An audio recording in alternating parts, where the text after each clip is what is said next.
வருவாய் வருவாய் விநாயகா, துணை புரிவாயே விநாயகா, துணை புரிவாயே விநாயகா.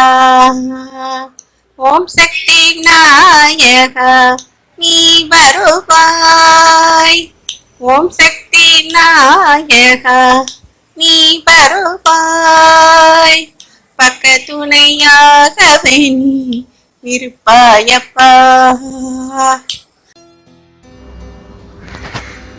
வணக்கம். சங்கர் ஆட்சி. இது எங்கள் ஆட்சியை பற்றிய ஒரு படத்தொகுப்பு மட்டுமல்ல, ஒரு சிறந்த நிறைவான வாழ்க்கை வாழ்ந்து பிள்ளைகள், பேரன்கள், பேத்திகள், பூட்டன்கள், பூட்டிகள், ஓட்டன்கள், ஓட்டிகள் வரை 5 தலைமுறையுடனும் வாழ்ந்த, இன்றும் எங்கள் நினைவில் வாழ்ந்து எங்களை வழிநடத்தி கொண்டிருக்கும் ஒரு சக்சஸ்ஃபுல் பர்சன் வாழ்க்கையை பற்றிய ஒரு சிறப்பு பார்வை. மேலும் நம் குடும்பத்தின் வருங்கால சந்ததியினருக்கு எங்கள் ஆட்சியை பற்றியும் நமது பாரம்பரிய குடும்ப பெருமை பற்றியும் உணர்த்துவதற்காக தான் இந்த வீடியோ பதிவு. வாருங்கள், வீடியோ பார்க்கலாம். எல்லோருக்கும் வணக்கம்.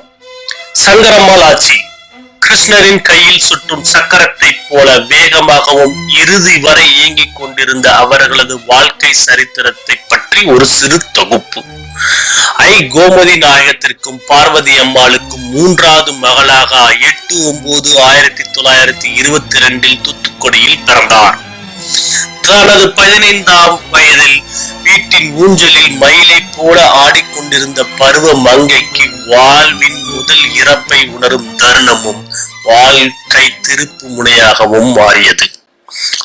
இடம் பிறந்த அக்கால் செப்டம்பர் மாதம் 1937 இயற்கை எய்தினார். அக்காவின் மறைவுக்கு பின் உயர் காவல்துறை அதிகாரியான ராமலிங்க தாத்தாவையும் கை குழந்தையான அவர்களின் மகளையும் அறம் தாங்கி காவல் காக்க கரம் பிடித்த ஆண்டு 1938. 4 ஆண் சிங்கங்களையும் 8 அழகு செல்வ மகளையும் பெற்றெடுத்து சீராட்டி நல்ல இடங்களில் மணமும் முடித்தார். தன் 62ஆம் வயதில் கணவரான நமது ராமலிங்க தாத்தாவை 1983 மே மாதம் 25ஆம் நாள் இழந்தார். தாத்தாவின் மறைவிற்கு பின் இப்பெரிய ஆலமர குடும்பத்தை வேறாக நின்று தன் பொறுமையாலும் ஆளுமையாலும் மனத்திடத்துடன் தன் பாச வலையில் விழ வைத்து வழி நடத்தி சென்றார்கள். கூட்டம் பெரிதாக இருப்பினும் பறவையின் கூடு போல ஒன்று சேர்ந்து ஒற்றுமையாக இருக்க கற்றும் கொடுத்தார்கள்.